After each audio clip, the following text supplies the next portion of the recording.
Shalom, shalom. Aujourd'hui, samedi 12 juillet 2025, une fois de plus, nous sommes à notre rendez-vous hebdomadaire, l'heure de la vérité de l'Évangile, une émission d'évangélisation et d'enseignement de la Sainte Doctrine réalisée par l'Église Grâce sur Grâce, présentée par le docteur Avi Patrice et diffusée sur nos différents canaux Facebook, TikTok, Instagram. Bonsoir, pasteur. Paix et grâce. Amen, amen. Alors, une fois de plus, c'est un plaisir de vous retrouver à la HVE, l'heure de la vérité de l'Évangile. Et nous allons vous demander de nous plonger déjà dans la prière.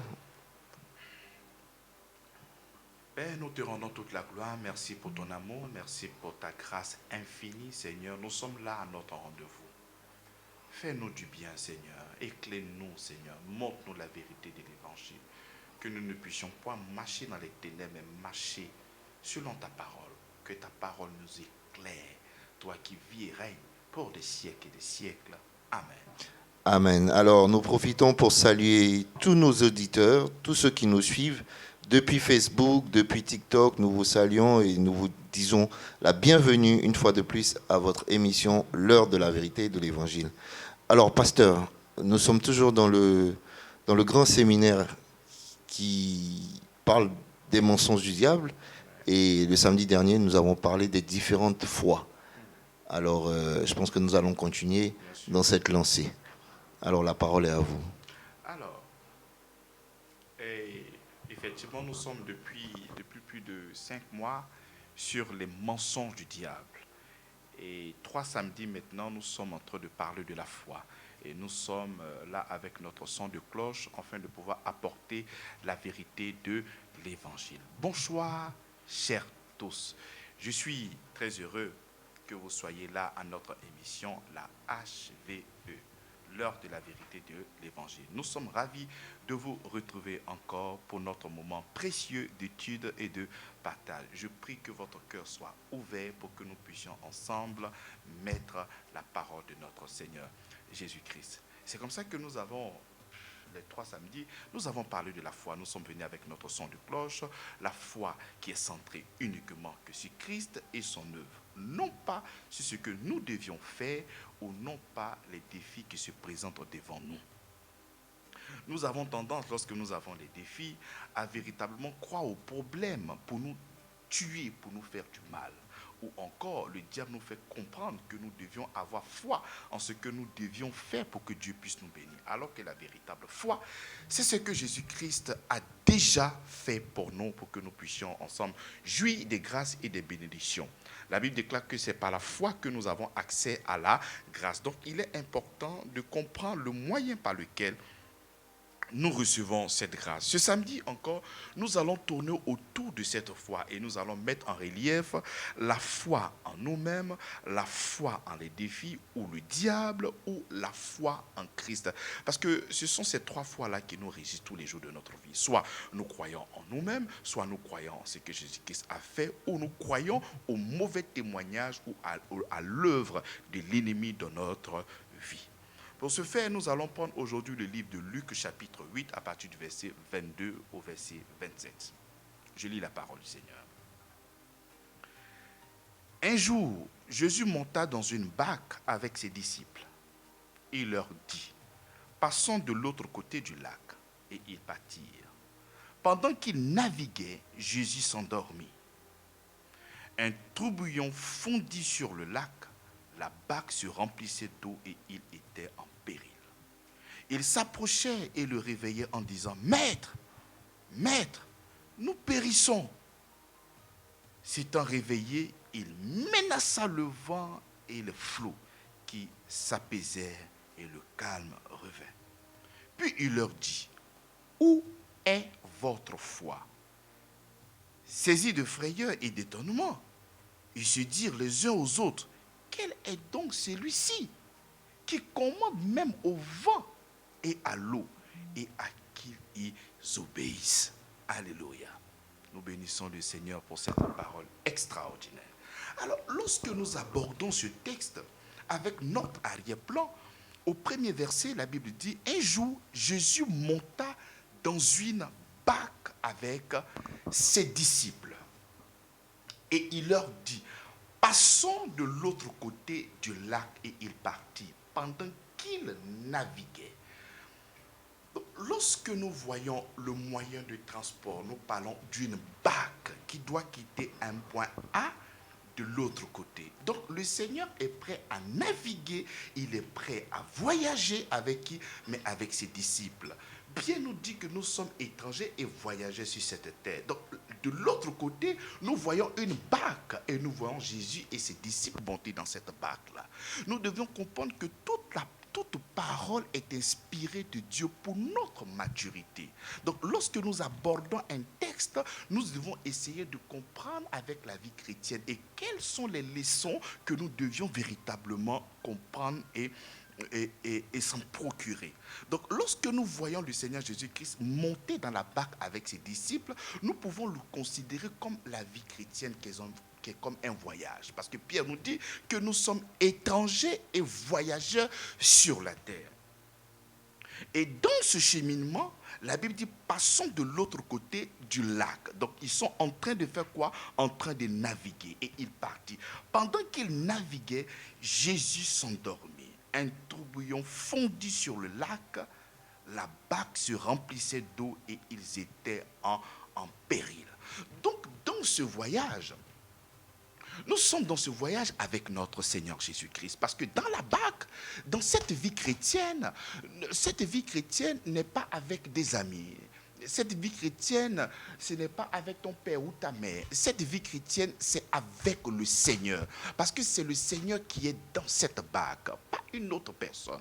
Là, nous sommes en train de parler des disciples qui étaient avec le Maître. Lorsque Matthieu se prononce sur ce texte, la Bible déclare que les disciples suivaient Jésus-Christ. Donc nous avons accepté le Seigneur Jésus-Christ, il vit en nous et nous vivons aussi en lui. Donc la vie chrétienne, c'est une vie avec le Seigneur. Et dans cette barque, nous pouvions représenter la vie chrétienne. Et dans ce voyage, pendant qu'ils étaient en train de passer d'un point A de l'autre côté du lac, la Bible nous fait comprendre qu'un tourbillon fondit sur le lac. Lorsque je prends la version de Matthieu, parce que lorsque je parle de tourbillon, c'est quelque chose de fort. Matthieu nous parle d'une grande tempête. Donc quand nous parlons d'une tempête ou d'une grande tempête, c'est lié aux défis ou aux difficultés de la vie, dans notre vie chrétienne. Parce que les disciples sont avec le Maître. Il est avec le Créateur du ciel et de la terre. C'est lui qui a le pouvoir. C'est lui qui te délivre. C'est lui qui te sauve.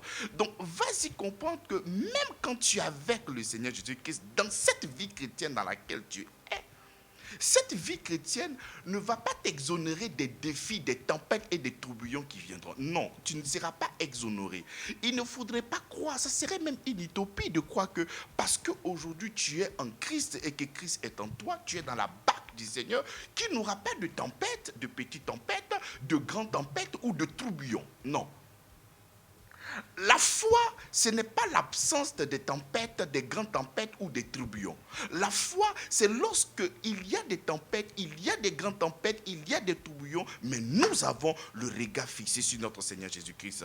Donc, il ne faudrait pas croire que cette vie chrétienne dans laquelle tu viens d'entrer, il n'y aura pas de défis, il n'y aura pas de difficultés, il n'y aura pas de tempête. Parce que lorsque nous regardons le texte de Luc chapitre 8, Jésus, le Maître, était avec ses disciples dans une barque. Mais ces disciples n'ont pas été exonérés ou ils n'ont pas échappé à des tempêtes. Ils n'ont pas échappé à des tourbillons. Ils n'ont pas échappé à une grande tempête. C'est comme ça que toi, tu as accepté le Seigneur Jésus-Christ ou tu es sur le point d'accepter le Seigneur Jésus-Christ ou tu l'as déjà accepté.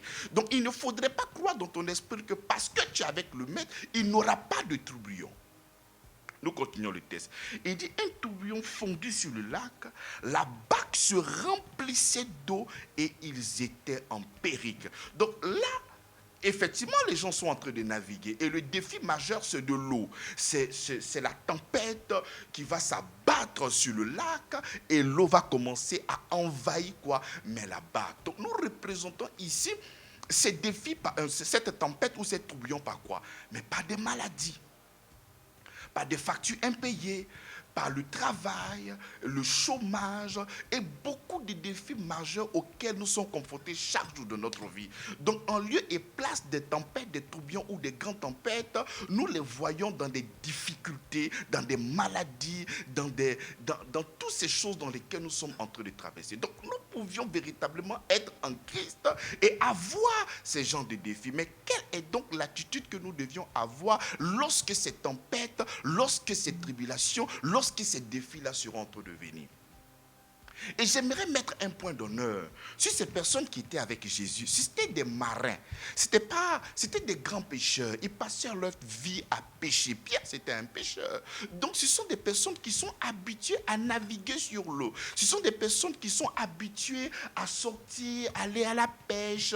Donc, lorsqu'une tempête, ils sont habitués aux tempêtes. J'aime quand Matthieu est en train de parler, il dit une grande tempête. Parce que si c'était une tempête assez simple, je pense que Pierre ne serait pas troublé, ou bien les disciples n'allaient pas être troublés. C'est comme ça que lorsque nous sommes des enfants de Dieu, on peut avoir soit peut-être un tout petit palu, ou bien un tout petit défi. Il y a des défis auxquels on n'a pas peur. Même si le défi se présente, on peut le régler facilement. Et si c'est une maladie, un tout petit palu, il te faut aller rapidement peut-être à la pharmacie, prendre le médicament, et puis voilà, tout est terminé. Donc il y a des défis, il y a des petits défis, il y a les moyens défis et il y a les grands défis. Raison pour laquelle la Bible parle ici de grands tourbillons.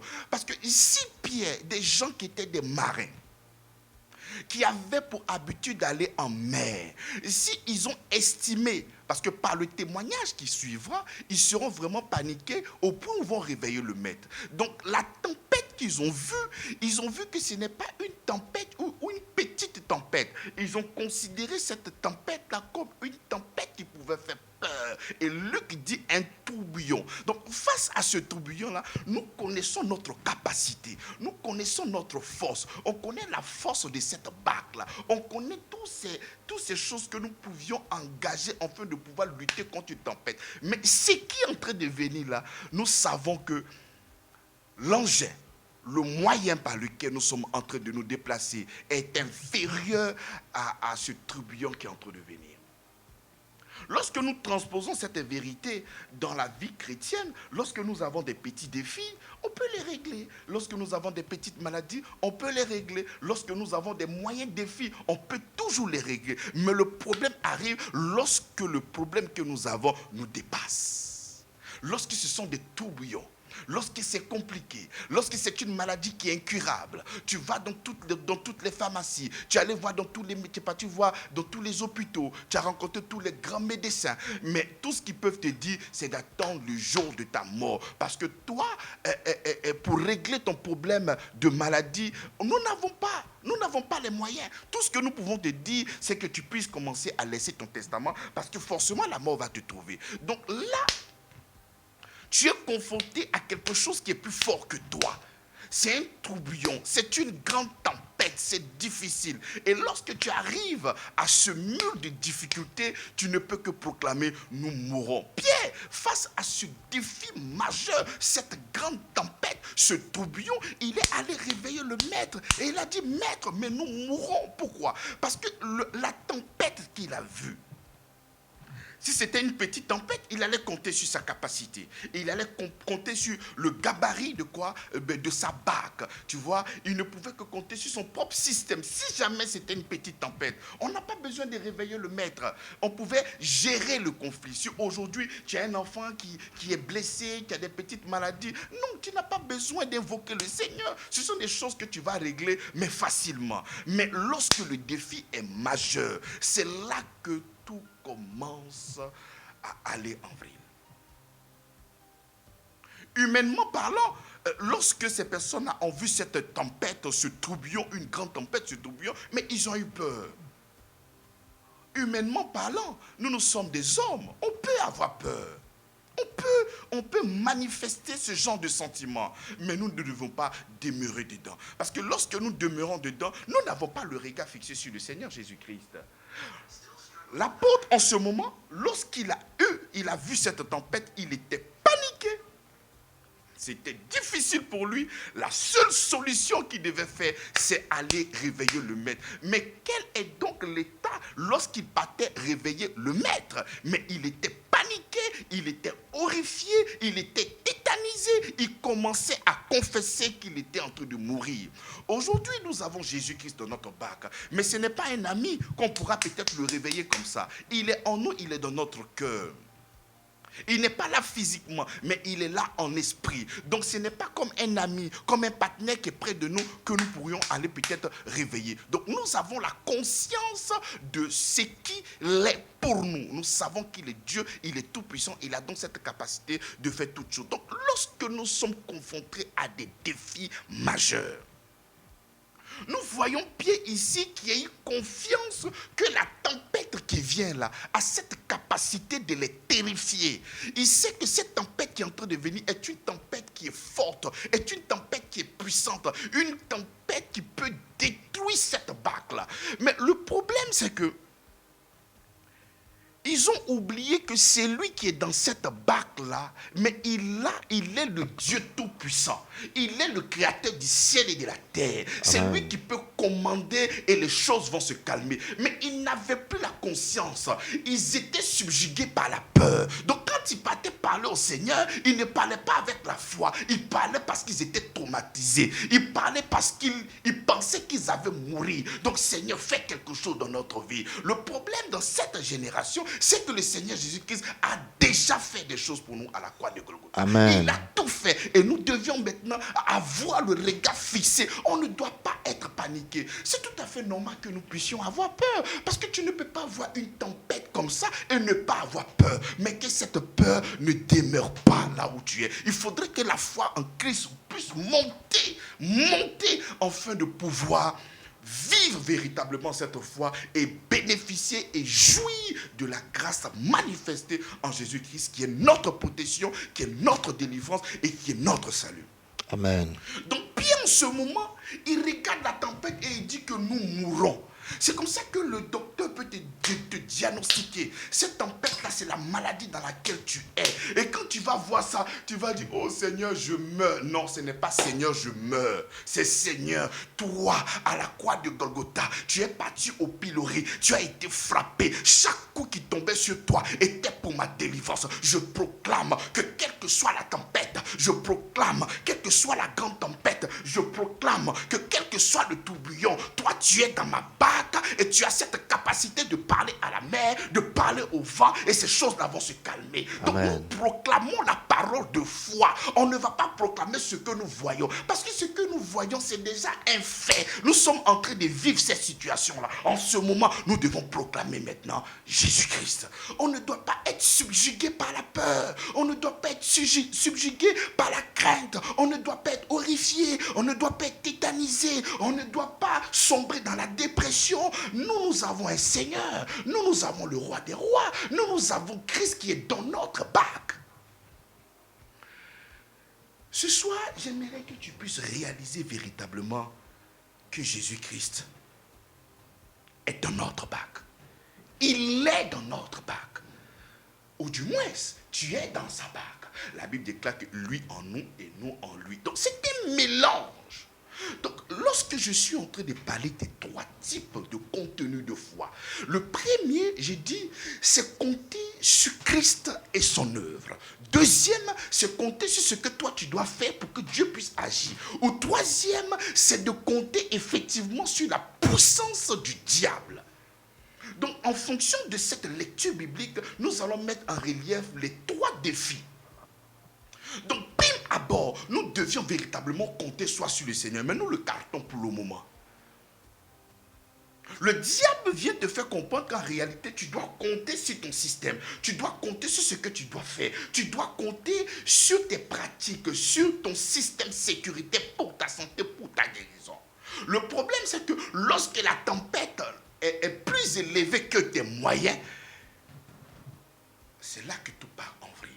Donc voilà pourquoi, quel que soit le défi, il faudrait commencer à cultiver, d'avoir toujours le regard fixé sur notre Seigneur Jésus-Christ. Même pour des défis simples, mais il faudrait que tu commences à cultiver, à avoir cette culture-là, d'avoir toujours le regard fixé sur notre Seigneur. Parce que si tu as cette culture d'avoir toujours le regard fixé sur lui, crois-moi, lorsqu'il aura encore une grande tempête, ça sera encore rebelote. Je compte toujours sur lui. Nous avons tendance à compter sur le Seigneur lorsque tout paraît chaotique, lorsque c'est fini, lorsque c'est terminé. Mais si le Seigneur ne t'a pas délivré de toutes petites choses et que tu veux déjà commencer à compter sur lui lorsqu'il aura des grandes choses, mais il n'y aura pas de témoignage dans ta judiciaire.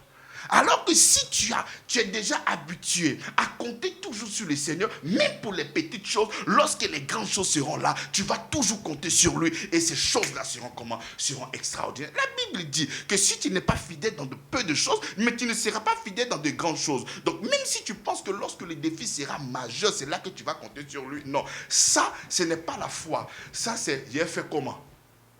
Tout compte fait si il ne compte pas sur lui, il fait comment? Non, ça c'est la crainte et la peur. La véritable foi commence à très longtemps sur l'œuvre parfaite, totale et achevée de notre Seigneur Jésus-Christ. Et Pierre, lorsqu'il regarde la qualité de la tempête et l'instrument qu'ils ont pour se déplacer, ils savent et ils ont la conscience que cette tempête ou ce tourbillon-là, ça va finir, non? L'histoire de Pierre serait vraie s'il n'y a pas Jésus-Christ dans la barque. Oui, si toi tu n'as pas Jésus-Christ, lorsque tu vois le défi, oui, tu dois commencer à faire ton testament. Oui, je sais que je vais mourir. Il n'y a pas de problème. Là, c'est vrai. Mais il ne faudrait pas oublier que Jésus-Christ est dans ta barque. Et si Jésus-Christ est dans ta barque, il faut changer le diagnostic. C'est vrai que le problème est là. C'est vrai que la peur vient d'entrer. Mais Jésus-Christ est en moi. C'est lui qui a cette capacité de calmer toute chose, vit en moi. Et parce qu'il vit en moi, que cette peur commence à fuir au nom de Jésus. Que cette crainte commence à fuir au nom de Jésus-Christ. Que cette dépression commence à fuir au nom de Jésus-Christ. Que ce sommeil, que l'insomnie, c'est ce défi qui faisait que tu n'arrivais plus à dormir. Je prie maintenant que ton sommeil soit profond au nom de Jésus-Christ. Lorsque nous avons la conscience de l'œuvre de la croix, lorsque nous avons la conscience de Jésus-Christ, lorsque nous avons la conscience de Christ qui est dans cette barque-là, rien ne pourra nous effrayer. Amen. Tu es un être humain, je suis un être humain. Je peux même pousser un peu l'ardiesse en disant, la foi, ce n'est pas que le manque de peur. Tu peux avoir peur, il n'y a pas de problème. Mais de la même manière que la peur est arrivée là, il faudrait que tu commences à reconvertir tes pensées à l'endroit de notre Seigneur. Parce que lui, il a la capacité de régler le problème. Parce que quand tu sais que Christ a la capacité de régler le problème, tu vas voir que la foi va commencer à s'évaporer. Tu vas voir que la peur, par la foi, tu vas voir que la peur va commencer à fuir. Tu vas voir que les ténèbres vont commencer à reculer. Tu vas voir que les puissances des ténèbres vont commencer à reculer. Tu vas voir que la peur va commencer à reculer. Tu vas voir que le manque va commencer à reculer. Et la confiance totale en l'œuvre de la croix, la confiance totale en Jésus-Christ va commencer à grandir. Raison pour laquelle la Bible dit, étant enraciné et fondé en lui. En ce moment, tu es enraciné et fondé en lui. C'est en ce moment que tu pourras vivre la grâce. Parce que la Bible dit que c'est par la foi que nous avons accès à la grâce. Mais nous sommes des enfants de Dieu. Nous voulons effectivement jouir de la protection de notre Seigneur. Nous sommes des enfants de Dieu. Nous voulons jouir effectivement de la restauration de notre Seigneur. Nous sommes des enfants de Dieu. Nous voulons effectivement jouir de la guérison de notre Seigneur. Nous sommes des enfants de Dieu. Nous voulons véritablement jouir de l'intervention surnaturelle de notre Seigneur Jésus-Christ. Mais ce même Père en qui tu crois, mais te fait comprendre que cette grâce que tu cherches là ne se trouve uniquement que dans la foi. Parce que c'est cette foi qui va t'emmener à jouir de cette protection, à jouir de cette restauration, à jouir de cette guérison et à jouir de toutes choses. Donc au lieu de prendre ta foi et déposer dans cette tempête, mais prends ta foi et dépose en Christ. Au lieu de prendre ta foi et déposer en ce que toi tu feras pour que Dieu puisse agir, prends cette foi et commence à compter sur le maître des temps et des circonstances. Pourquoi nous n'avons pas le regard fixé sur le Seigneur Jésus-Christ lorsque nous avons des défis majeurs? Pourquoi? Mais j'aime les témoignages de, comment on appelle, j'aime les témoignages de David. Raison pour laquelle je vous dis, il faudrait que nous puissions avoir cette culture. Il faudrait que nous puissions cultiver. Il faudrait que ta marche avec le Seigneur, qu'il y ait des témoignages extraordinaires. Lorsque David est en face de Goliath, la Bible nous fait comprendre qu'il dit, lorsque j'étais en train de paître les brebis de mon père, un loup est venu prendre une bête, mais il est venu arracher la bête dans la gueule du lion et du loup. Donc il a un témoignage. Donc lorsqu'il voit Goliath, il dit, mais toi, mais tu seras seulement qu'un dîner du soir parce que je vais couper ta tête et donner au chien. Il a dans son cœur un témoignage. Quel est le témoignage que tu as? Quel est donc le témoignage que tu as? Tu vois, raison pour laquelle il faudrait cultiver la relation entre toi et le Seigneur. Expérimenter la guérison, même indépendamment de plusieurs choses. De dépendre uniquement et exclusivement de l'œuvre de la croix. Il faudrait que nous puissions être habitués à l'œuvre de la croix pour que nous puissions avoir dans notre gibecière, mais des témoignages. Et ces témoignages seront des banques de données pour nous, une banque de foi. Et lorsque les défis vont se présenter devant nous, nous savons dans notre conscience que autrefois nous étions.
Tu valides le sacrifice.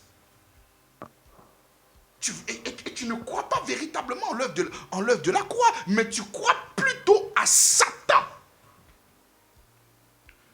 On peut encore prendre un autre exemple. Tu aurais appris que tes parents ont fait des sacrifices et que toi, tu ne vas jamais réussir.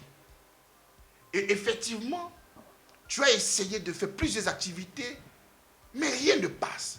Tristesse, tristesse, tristesse, échec après échec. Gloire au Seigneur Jésus-Christ, tu as rencontré quelqu'un, il t'a présenté l'évangile, tu as accepté le Seigneur Jésus-Christ. Maintenant que tu as accepté le Seigneur Jésus-Christ, on vient te faire comprendre que la malédiction court. Bien aimé, tu n'as même plus besoin de prier contre une malédiction, parce que ton adhésion en Christ te délivre de toute malédiction, te délivre de toute tutelle, te délivre de tout enchantement, te délivre de toute malédiction. En ce moment, au lieu de croire en ce que tes pères ont fait lors des libations, des envoûtements pour te retenir en captivité, en ce moment, je commence maintenant à croire en l'autel qui a été bâti par Dieu en Christ. Parce que cet autel-là crie mieux que l'autel que mes parents ont fait. Donc, au lieu de donner du crédit à l'autel que mes parents ont fait, je vais donner du crédit à l'autel que Dieu a manifesté en Christ pour ma délivrance.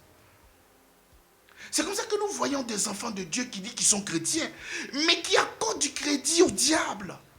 C'est-à-dire qui accordent du crédit à Satan, qui accordent du crédit à l'œuvre du diable, qui accordent du crédit à tout ce que Satan fait. Mais nous ne devons pas croire au diable. Nous devons croire au Seigneur Jésus-Christ. Si tu n'es pas en Christ, c'est tout à fait normal que ces choses-là puissent t'arriver. Parce que tu es toujours esclave du diable. Mais une fois que toi, tu n'es pas...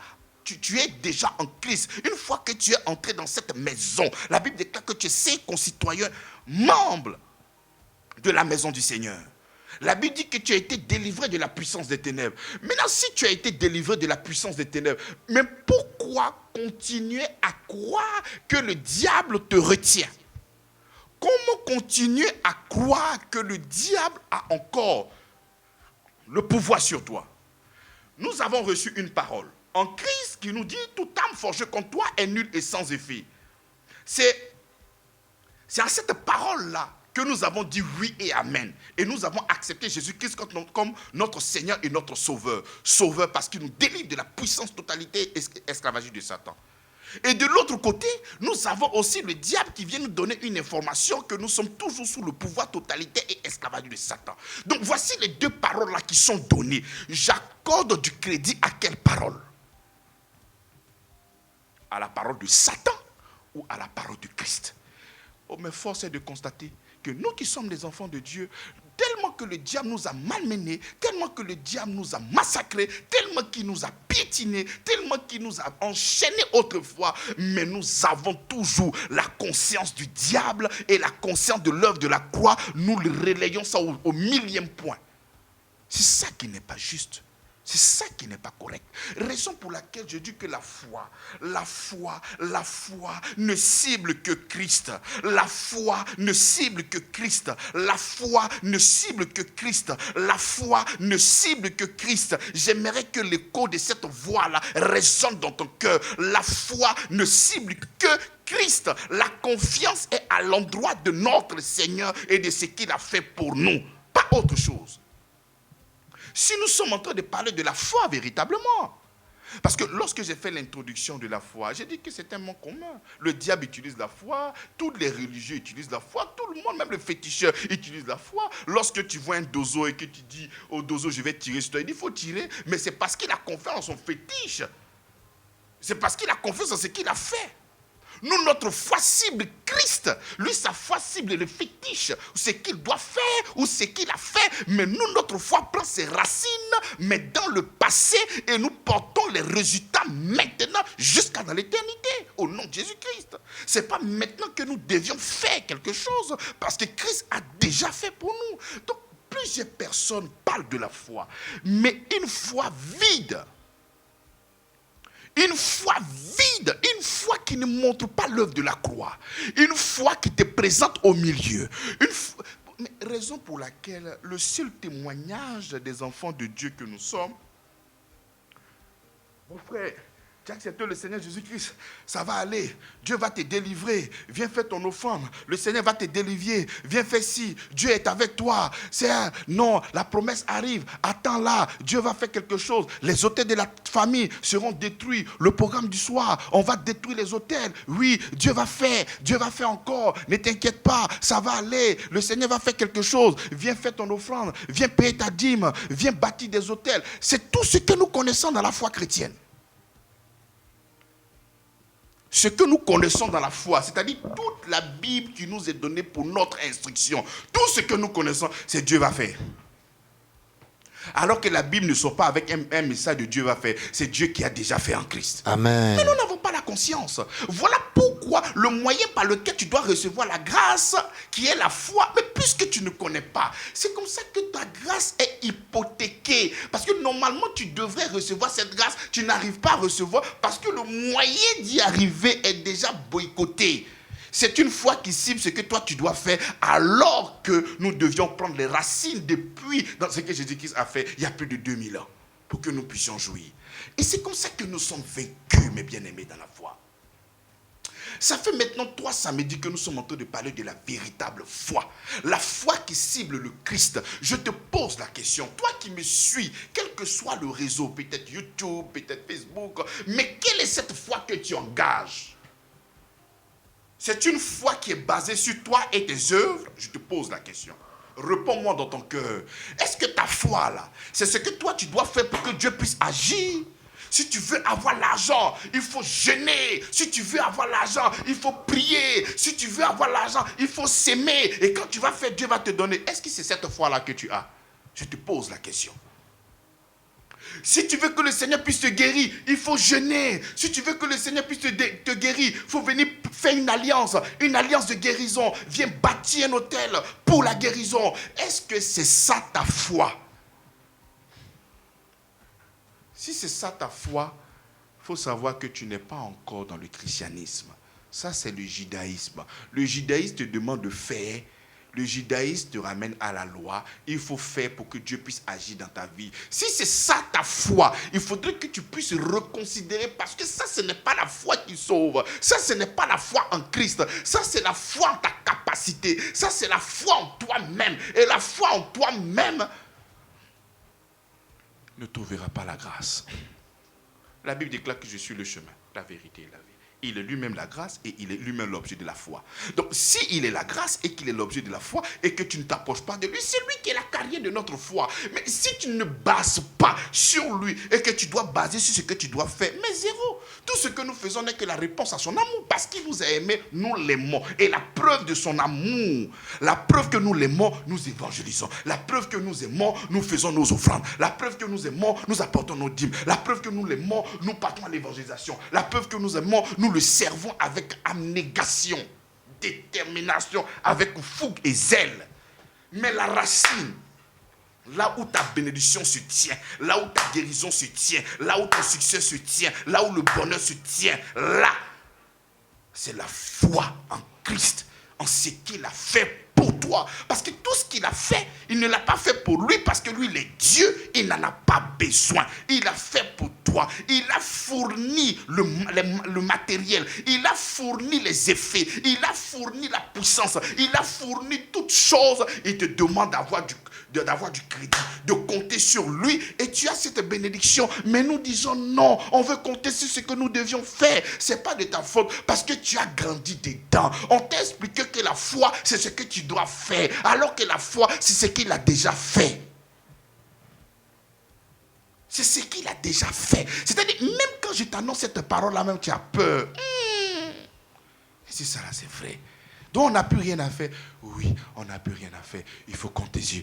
Si c'est dans le domaine du recevoir, en tout cas, si tu veux quelque chose de la part du Seigneur, j'aimerais te dire correctement que Dieu ne compte pas sur ce que toi tu feras, mais il compte sur ce que lui-même il a fait en Christ pour t'accorder cette bénédiction. Amen. Mais c'est ça que nous appelons la bonne nouvelle. C'est ça que nous appelons la grâce. Mais pourquoi nous détourner de cette nouvelle extraordinaire? Comment nous détourner de cette nouvelle qui est magnifique?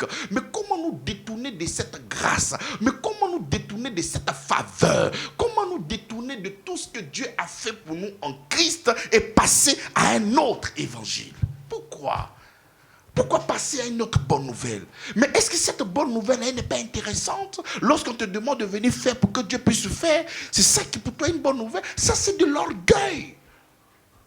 Je ne te demande pas de ne pas prier. Mais quand tu vas réaliser que la source de ta délivrance, la force qui était ta délivrance, et tout ça vient de Christ, lorsque tu vas rentrer dans la prière, tu vas commencer à l'adorer. Mais tu n'es pas étonné lorsque Jean nous dit que la Bible nous fait comprendre que Dieu cherche des adorateurs.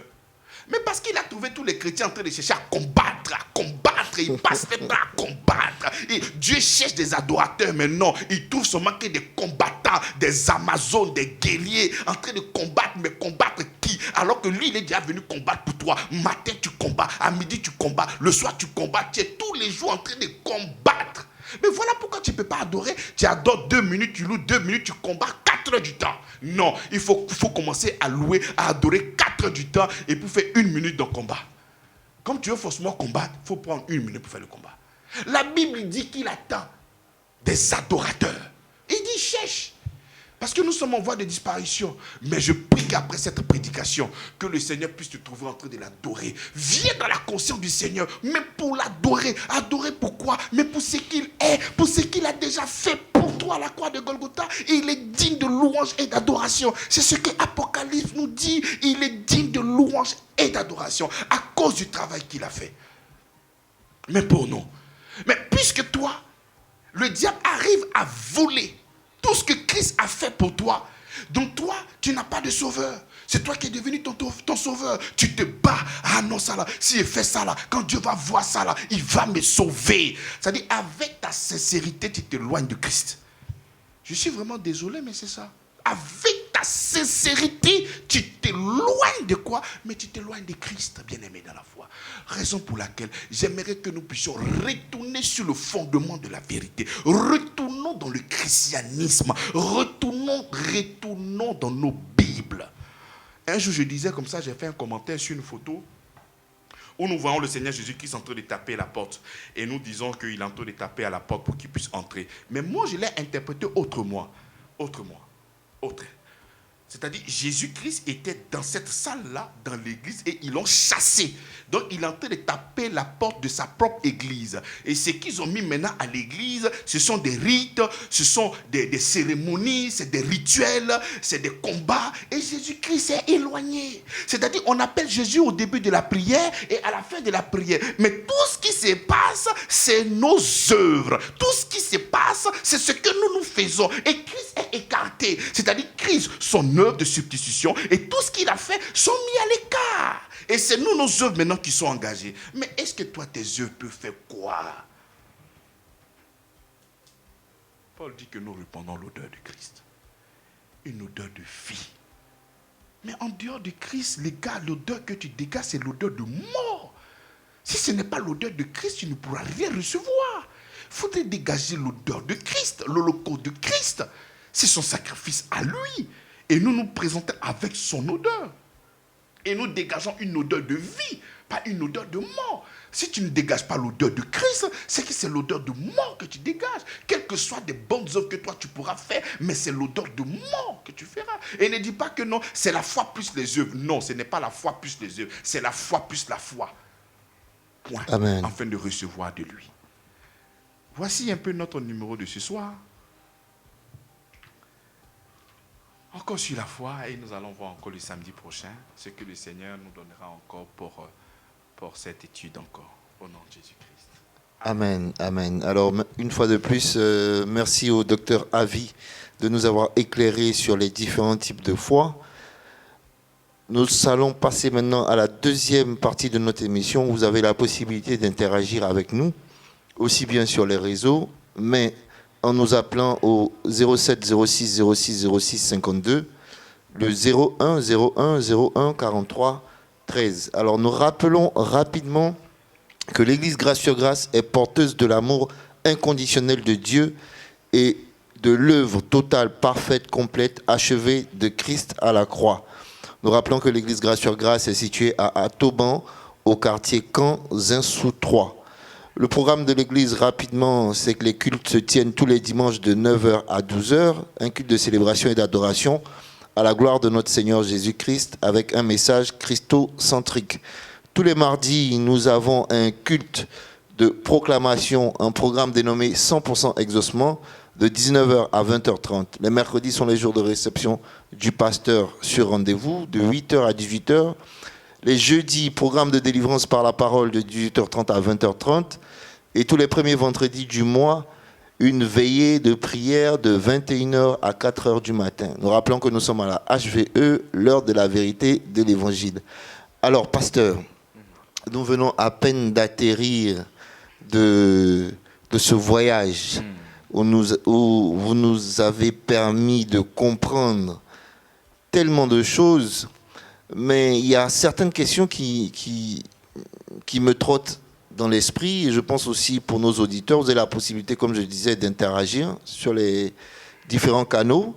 Alors, ce que j'aimerais savoir, ça voudrait dire que dans toutes les églises, toutes les personnes qui demandent de bâtir des hôtels, ce sont des mensonges. Alors, ce ne sont pas des mensonges.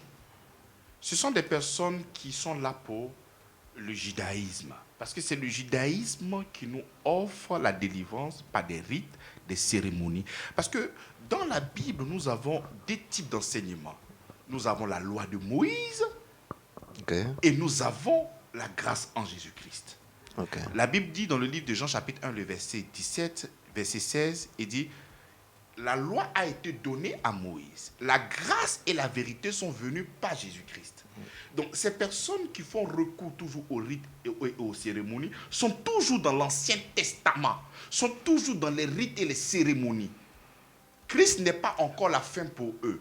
Et ils se réfèrent toujours à la loi, ils se réfèrent toujours aux principes, ils se réfèrent toujours aux cérémonies. Ce qui m'étonne, c'est qu'ils ne prennent pas le sang des boucs pour aller à l'église. Donc, ils vont sélectionner ce qui les arrange. Alors que toutes ces choses-là ont été abolies à cause de son inutilité et de son impuissance, pour l'introduction d'une meilleure alliance par laquelle nous nous approchons du Seigneur, qui est le Christ. Amen. Donc en Christ, nous avons l'être, la vie et le mouvement. Pierre dit, tout ce qui contribue à la vie et à la piété, au moyen de la connaissance en Jésus-Christ. C'est en Christ que nous avons tout. Tout, pas autre chose. Donc, une personne qui encore demande des rites et des cérémonies, mais est vrai, mais il ne parle pas au nom de Jésus-Christ. Il parle au nom du judaïsme. Cette religion existe, le judaïsme. Ça existe, mais ces personnes-là ne sont pas là au nom du Christ. Ils sont là au nom des autels, des rites et des cérémonies. Ils ne travaillent pas pour notre Seigneur Jésus-Christ. Donc, ils sont vrais dans ce qu'ils font, non pas pour notre Seigneur Jésus-Christ. Raison pour laquelle, lorsque l'apôtre Paul est en train de parler, il dit, je suis serviteur de Jésus-Christ. Lorsque tu es serviteur de Jésus-Christ, tu ne pourras que mettre en avant ce que Jésus-Christ t'a demandé et t'a donné de faire. Amen, amen. Alors, à l'entame de vos propos, quand vous avez pris le texte de Luc, vous avez dit comme ça que le texte était en train de traduire que dans notre vie au quotidien, malgré que nous sommes avec le Christ, nous connaîtrons de grandes tempêtes, de grands défis. Alors, j'aimerais comprendre Ils appellent ici le 07. de manière littéraire. Si le 07, 67, 69, 94. Donc, j'aimerais comprendre de manière littéraire qu'est-ce que ça signifie véritablement. Reprenez la question, s'il vous plaît. D'accord. Donc, je disais comme ça que à l'exorde de votre prêche, vous avez dit comme ça, en prenant appui sur le texte de Luc, que malgré que nous sommes avec le Christ dans notre vie au quotidien, nous connaîtrons de grandes tempêtes, des grands défis. De manière littéraire, de manière pratique, qu'est-ce que ça veut dire? Lorsque nous parlons des tempêtes, d'une grande tempête ou des tourbillons, nous parlons des défis auxquels nous sommes confrontés dans cette vie. Et ces défis sont des maladies, des factures impayées, des situations malencontreuses. C'est ça qui représente ici la tempête ou les tourbillons. Et d'accord, mais sans vouloir vous couper, c'est que ça c'était avant que le Christ ne fasse son sacrifice pour nous. Maintenant qu'il a fait le sacrifice, est-ce que nous devons continuer à vivre ces choses-là oui, en tant qu'enfants de Dieu, en tant que chrétiens? Nous sommes lumière du monde. Étant lumière du monde, lorsque le Seigneur vient, c'est au niveau de notre esprit que nous sommes sauvés, tel qu'il est, tel que nous sommes.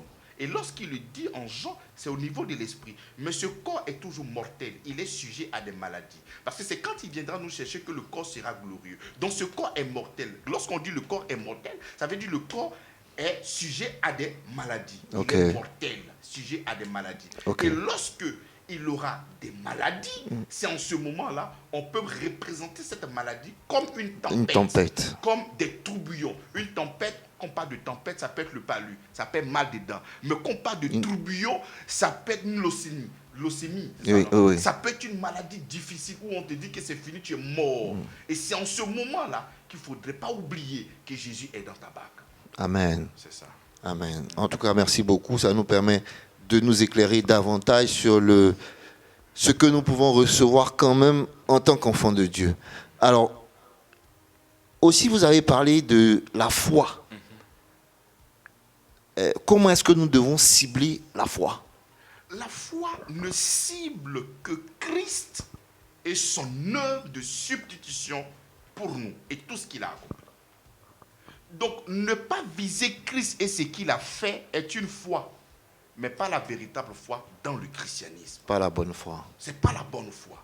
Parce que même quand tu prends la Bible, la majorité de tous les chrétiens aujourd'hui, lorsqu'on leur pose la question, c'est quoi la foi? Une ferme assurant des choses qu'on espère, une démonstration de celles qu'on ne voit pas. C'est tiré du livre des Hébreux. Le problème, c'est que, puisque c'est tiré dans le livre des Hébreux, ils se disent que c'est la nouvelle alliance. Alors que le livre d'Hébreux, c'est un livre qui met en relief deux alliances, l'ancienne alliance et la nouvelle alliance. Donc, il va commencer à exposer les pratiques de l'ancienne alliance et les pratiques maintenant de la nouvelle alliance. Donc, lorsqu'il donne la définition de Hébreux chapitre 11, le verset 1er, mais cette définition-là, la Bible même dit que l'ayant possédé, qui a possédé? Les anciens d'autrefois. Donc, nous là, nous ne prenons pas appui sur ça. Nous, notre foi, c'est ayant le regard fixé sur lui. Alors que eux, leur foi, ils espéraient que Jésus-Christ vienne. Mais nous ne pouvons pas espérer que Jésus-Christ vienne. Nous, on ne peut pas espérer que le salut vienne, puisque le salut est déjà venu. Nous commençons notre vie chrétienne avec un salut qui est déjà là. Donc, on ne peut pas espérer. Donc, c'est comme ça que ces personnes-là, dans la nouvelle alliance, sont en train d'espérer à la guérison. On n'espère pas à la guérison, on proclame que nous sommes guéris au nom de Jésus-Christ. Amen. Et ça se manifeste. Amen. Alors, ça voudrait dire que c'est quand la foi est mal ciblée que beaucoup de personnes qui se disent enfants de Dieu voient leur grâce hypothéquée. La puissance ne se trouve pas dans la foi, la puissance se trouve dans la grâce. Mais pour y parvenir, il te faut un moyen. Le moyen, c'est quoi? C'est la foi. Pour aller en France, il me faut un avion.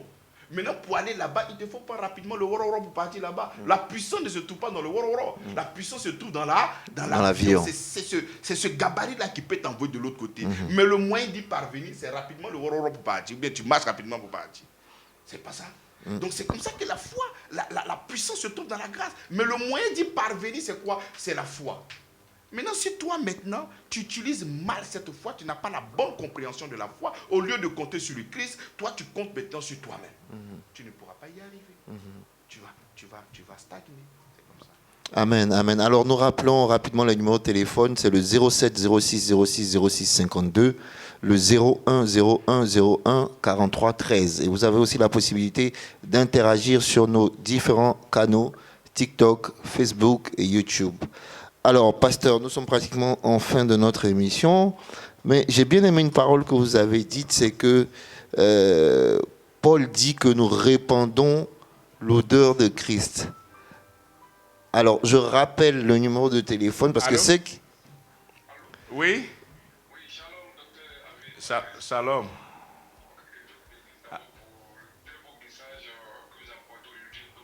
Amen.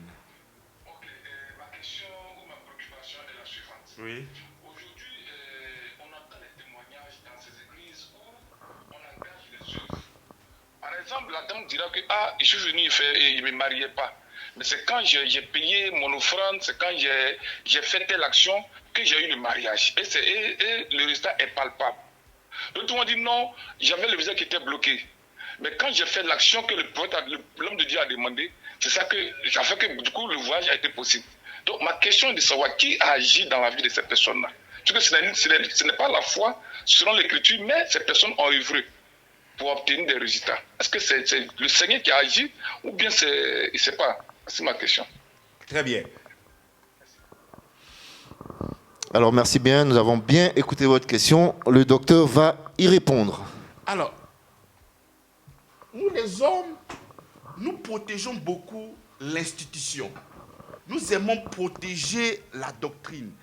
Dieu, il est paix et il va au-delà de tout ça.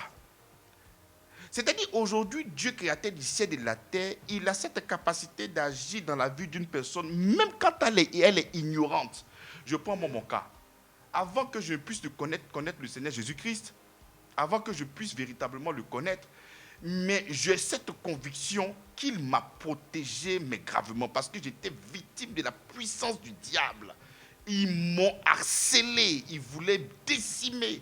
Mais sans verset de la Bible, sans connaissance aucune, le Seigneur m'a préservé. Je n'avais ni la foi en lui, je n'avais ni la connaissance de la grâce, et le Seigneur m'a fait du bien. Le problème avec certaines personnes, c'est la réussite. Tu vas voir quelqu'un qui va te dire non, c'est parce que j'ai fait l'offrande et Dieu m'a béni, il n'y a pas de problème. Mais tu vas voir que demain, cette personne-là sera beaucoup triste. Parce que lorsqu'il aura un autre problème, qu'il va faire la même chose, ça ne va pas marcher. Il va encore essayer de faire la même chose, ça ne marchera pas. Alors que ce qui est vrai marche, mais toujours. Mais pourquoi aujourd'hui ça ne marche pas? C'est comme ça qu'il y a des gens, j'ai pris 3 jours de jeûne, Dieu a décanté ma situation. Le lendemain, ils ont un autre problème, ils prennent 3 jours, ça ne passe pas. Ils disent, la dernière fois j'ai fait 3 jours, cette fois-ci j'ai fait 1 semaine. Peut-être 1 semaine, ça a marché. Ils font 1 semaine, ça ne passe pas. Il y en a beaucoup qui sont morts dedans. Donc, ce qui est vrai, il faudrait que la vérité soit inattaquable. De la même manière que d'autres personnes vont dire que non, c'est parce qu'il a fait l'offrande à Is que j'ai eu ça. Une autre personne va te dire que j'ai fait ça n'a pas marché. Alors que la foi en Christ est inattaquable. Si nous avons la foi, ça marche toujours. La Bible déclare qu'il n'est pas un homme pour mentir, ni un fils de l'homme pour se repentir. Donc Dieu, au-delà de tout, qui est un Père, qui nous aime, peut toujours protéger la vie de quelqu'un, même s'il ne connaît pas la vérité de l'Évangile. Et le problème, c'est que lorsque nous voyons des résultats dans ce que nous sommes en train de faire, nous pensons que c'est vrai. Et c'est comme ça que nous sommes en train de persister, alors que ce n'est pas la vérité de l'Évangile. Mais que la lumière vienne illuminer le cœur de ces personnes-là, afin de pouvoir marcher selon la vérité de notre Seigneur Jésus-Christ. Amen. Alors, comme je le disais tantôt, nous sommes pratiquement à la fin de notre émission. Nous allons donner la possibilité aux pasteurs, aux docteurs à vie de pouvoir nous bénir une fois de plus. Et nous disons à nos auditeurs que vous avez la possibilité de continuer à poser vos questions sur nos différents canaux, sur nos différents réseaux, TikTok, Facebook, et nous pourrons vous répondre. D'accord. Alors, on va prendre rapidement la question. Quelle est la différence entre croire en Dieu et avoir la foi en Dieu? Quelle est la différence entre croire en Dieu et avoir la foi en Dieu? Alors, déjà, j'aimerais dire croire en Christ. Vous voyez, il faut croire en Christ. Parce que quand tu dis Dieu, c'est vague. Ça peut être, je ne sais pas, quand tu parles de Dieu, tu es identifié dans quel... lorsque nous parlons du véritable Dieu, il s'est révélé dans une personne et cette personne, c'est le Christ. Donc, il dit quoi? Est-ce qu'il faut croire? Donc, quelle est la différence entre croire en Dieu et croire en la foi en Dieu? Donc, si nous devons reformuler, quelle est la différence entre croire en Jésus et avoir la foi en Jésus-Christ? Non, mais c'est pareil. Oui. C'est la même chose. D'accord. Donc, pasteur, comme je le disais tantôt, on vous donne la possibilité de pouvoir finir cette émission par une bénédiction de votre part. Seigneur, merci pour ton amour, toi qui vis et règnes dans notre cœur, Seigneur. Fasse que cette prédication aille très loin et tombe dans les oreilles de ceux et celles qui souhaitent véritablement, Père, te connaître. Béni sois-tu, toi qui vis et règnes pour des siècles et des siècles. Amen. Amen. Alors, nous vous disons encore merci d'avoir suivi cette émission. Vous avez la possibilité de continuer à poser vos questions et gardez